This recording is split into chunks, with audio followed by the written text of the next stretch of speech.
Voilà, direction l'Ardèche aujourd'hui avec vous, Marie-Dominique Perrin, bonjour. Bonjour. Donc on connaît la grotte Chauvet, mais là c'est une réplique. Exactement. Et c'est magnifique, d'après ce que vous nous dites. C'est vraiment époustouflant. Imaginez-vous, vous êtes au règne des Aurignaciens, c'est-à-dire il y a 36 000 ans.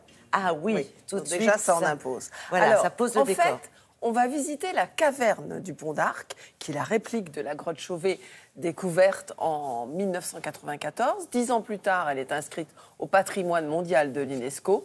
Et aujourd'hui, c'est-à-dire en 2015, sa réplique a été ouverte.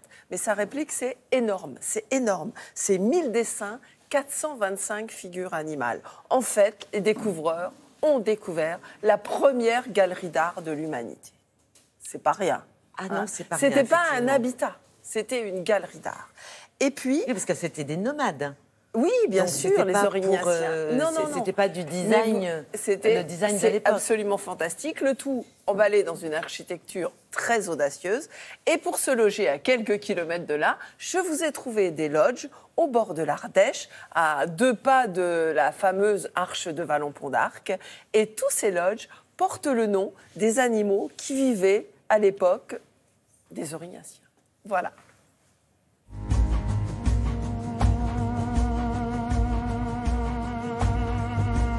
La caverne du Pont d'Arc, c'est moins 36 000 ans. Moins 36 000 ans, c'était il y a très très longtemps. C'était l'époque des Aurignaciens qui sont venus s'installer en Ardèche. Alors s'installer, c'est pas tout à fait le mot parce qu'ils étaient semi-nomades. Les tribus sont passées ici et ont gravé, dessiné des œuvres d'art dans la grotte Chauvet. Et ici, nous sommes au cœur de la restitution de cette grotte. L'homme ne vivait pas dans les cavernes. On n'a aucune trace, en tout cas, de lieu de vie. Par contre, l'homme alternait avec l'ours. L'ours venait hiverner, mais on avait également des loups qui sont passés, d'autres animaux. Et l'été, le printemps, certainement, c'était l'homme qui occupait cette partie-là, non pas pour y vivre, mais pour laisser une trace. Les dessins sont vraiment extraordinaires. Vous allez trouver des points à l'ocre faits par la paume de la main et qui représentent des animaux ou des signes. Ensuite, nous avons plus une partie humide. Donc là, les Aurignaciens ont gravé. Et après, une partie plus sèche. Et là, c'est l'utilisation du charbon de bois, qui était certainement du pin sylvestre. Ce qui est extraordinaire, c'est justement cette progression de dessin de plus en plus précis sur l'expression des animaux, alors qu'on est dans un environnement de plus en plus sombre.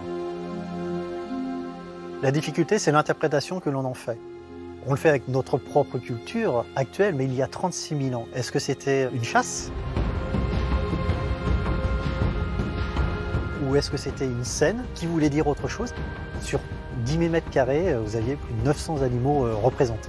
Vous avez la panthère des neiges qui est unique dans le monde, en tout cas pariétal. On n'a jamais vu autant de dessins d'ours, de lions des cavernes. Ils ne portaient pas de crinière, puisqu'il n'y a aucune représentation de crinière sur les lions que nous avons ici. Les animaux qui sont représentés sont des animaux d'il y a 36 000 ans. C'était la période glaciaire. Le rhinocéros, par exemple, n'est pas le rhinocéros que l'on connaît. C'était le rhinocéros laineux. Cerise sur le gâteau, des ateliers pour s'initier à l'art de vivre des Aurignaciens.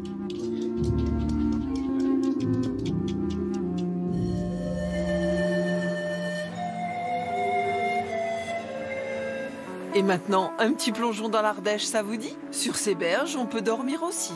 On a rencontré un descendant, presque en ligne directe, des Aurignaciens. Nous, il y a un petit peu moins de temps que ça, il y a une petite centaine d'années qu'on est par là. Nos lodges sont inspirées par la préhistoire. Et elles ont chacune des noms très spécifiques, soit d'animaux qui ont vécu dans ce site, soit de grottes qui ont été des lieux de transit humain. Pour nous, c'était une évidence de trouver des tentes de safari, un petit peu d'exception qu'on ne peut trouver à l'heure actuelle plutôt dans des pays étrangers, comme l'Afrique, où ces réserves naturelles ont su avoir des domaines hôteliers intégrés dans la nature. Nous avons un des lodges qui s'appelle le lodge des Aurochs, qui était un bovidé assez imposant, qui vivait à cette époque-là et qui était un très très bon garde-manger des Aurignaciens. Pour la déco, ces maisons, c'est mon épouse qui s'est régalée à créer ces ambiances tout un petit peu différentes dans les lodges. On a d'autres noms, le lodge de l'aigle, le lodge de l'hibou. Ces animaux vivaient sur place, comme les aigles qui vivaient autour des falaises et dont nous avons encore quelques exemplaires, dont le fameux aigle de Bonneuil. Les ambiances des chambres sont à la fois exotiques, avec des moustiquaires et avec un décalage temporel, et rattachées au terroir pour garder ce brin authentique de l'Ardèche.